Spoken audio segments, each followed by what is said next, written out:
আসসালামু আলাইকুম, কেমন আছেন আপনারা সবাই? আশা করি ভালো আছেন, সুস্থ আছেন। আলহামদুলিল্লাহ আমিও ভালো আছি, সুস্থ আছি। অবশ্যই আপনারা কমেন্টে জানাবেন কেমন আছেন। নিয়ে আসলাম তরমুজের জেলি। কিভাবে বানাবেন? লাগবে শুধু তরমুজ। তরমুজ হলে আপনারা এই সুস্বাদু একটা জেলি কিন্তু বানাই নিতে পারবেন, তরমুজের জেলি। এত টেস্ট, মাশাআল্লাহ, অসাধারণ একটা টেস্ট পাবেন। তা দেখে নিন পুরো রেসিপি আমি কিভাবে এই তরমুজের জেলি বানাইছি। পুরো রেসিপিটা অবশ্যই দেখবেন, প্রথম থেকে শেষ পর্যন্ত দেখবেন এবং পাশে থাকবেন, সাথে থাকবেন। যদি আমার রেসিপি পছন্দ হয় তাহলে অবশ্যই সাবস্ক্রাইব করে রাখবেন, আমার চ্যানেলটা সাবস্ক্রাইব করে আমার পাশে থাকবেন। তাহলে নতুন নতুন ভিডিও করার জন্য আমি অনেকটা সাহস পাবো।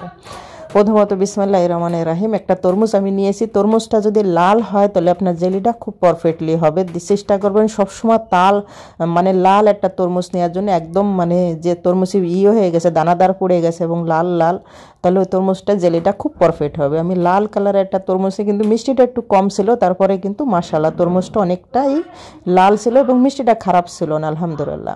তাহলে আমি চামচের মাধ্যমে আমি ভিতরের যে মাড়গুলো সেগুলো আমি একদম চামচের মাধ্যমে তুলে নিয়েছি। দেখুন সবগুলোই দেখে বুঝতে পারবা লাগছেন যে মাশাআল্লাহ। এখন আমি এখানে পানি 1 ফোঁটা ইউজ করেন। তরমুজে কিন্তু এমনি কিন্তু ওটার মধ্যে মেলা পানি থাকে, এই জন্য আমি তরমুজ অল্প অল্প দিয়ে ব্লেন্ডার করে নেব। ব্লেন্ডার করে নেওয়ার পর একটা কোড়ের পর আমি এখানে চালন দিয়ে দিচ্ছি। আমি ডাইরেক্ট কিন্তু কোড়াইটি নিয়েছি, আপনারা এখানে ডিশের ভিতরেও কিন্তু সেঁকে নিতে পারেন। খালি আমরা যে তরমুজের যে পানিটা আমরা সেটাই কিন্তু ব্যবহার করা। দেখুন লালের জন্য কত সুন্দর লাল টকটক একটা কালার আসছে। এখানে আমার ঘরে আগার আগার পাউডার বেশি ছিল না, যা 1 চামচ ছিল, এই জন্য আমি 1 চামচের ভিতরে আগার আগার পাউডার তরমুজের পানি দিয়েই কিন্তু আমি গুলিয়ে নিয়েছি। আগার আগার পাউডারটা আপনার স্টা পানি দিয়েও কিন্তু গুলিয়ে নিতে পারেন। এখানে আমি স্টা কোনো পানি দিই, তরমুজের পানি দিয়েই আমি গুলিয়ে নিয়েছি। দেখুন আমার কতটা রস হয়েছে, প্রায় 1 লিটারের মতন রস হয়েছে। এর ভিতরে আমি চিনি আগের থেকে আমি দিয়ে দিয়েছিলাম, এটা স্কিপ হয়ে গেছে। তারপরে ওইখানে আগে আমি 2 চামচের মতন চিনি দিয়েছি, মোট আমি 2.5 চামচের মতন চিনি ব্যবহার করেছি। এখানে আমি চামচ মেপে দিচ্ছি, আপনারা কাপ মাইপও ব্যবহার করতে, 1 কাপ বা হাফ কাপও চিনি আপনারা ব্যবহার করতে, মিষ্টি অনুযায়ী আপনারা চিনিটা ব্যবহার করবেন। এখন আমি চুলে দিয়ে খুব সুন্দর করে জ্বালিয়ে নেব।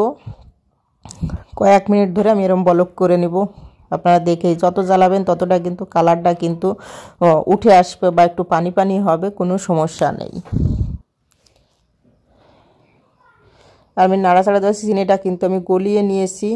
দেখুন জ্বালানোর পর যে তরমুজের যে উপরে একটা থাকে, সেই ফেনাটা কিন্তু উঠে আসবে। ফেনাটা পারলে অবশ্যই আপনারা ফেলিয়ে দেবেন, আর না পারলে কোনো সমস্যাই নাই, কেন কি এই ফেনাটা কিন্তু একদম জয়েন্ট হয়ে গেছে। এটা কিন্তু তরমুজের একটা কালার। আর যারা রেসিপির জন্য ভিডিও করে তারা অবশ্যই একটু ফুড কালার ব্যবহার করে। আপনারা চাইলে ফুড কালার একটু ব্যবহার করতে পারেন, যেটা রেড ফুড কালার সেটা ব্যবহার করতে হবে। কিন্তু যদি ঘরে বানিয়ে খান তাহলে ফুড কালার ব্যবহার করেন না। আমি এখানে কোনো ফুড কালার ব্যবহার করি না। তরমুজের রংটাই কিন্তু মাশাআল্লাহ আমার অনেক সুন্দর ছিল। এখন দেখুন আমার হয়ে গেলে আমি এটা ডিশে ঢেলে নিয়েছি। ডিশে ঢালা হয়ে গেলে আমি সোজা তরমুজের যে খোসাটা ছিল তার ভিতরে কিন্তু আমি ঢেলে দিয়েছি। ঢেলে দিয়ে এটা আমি নর্মাল ফ্রিজে রেখে দিব কয়েক ঘন্টা ধরে।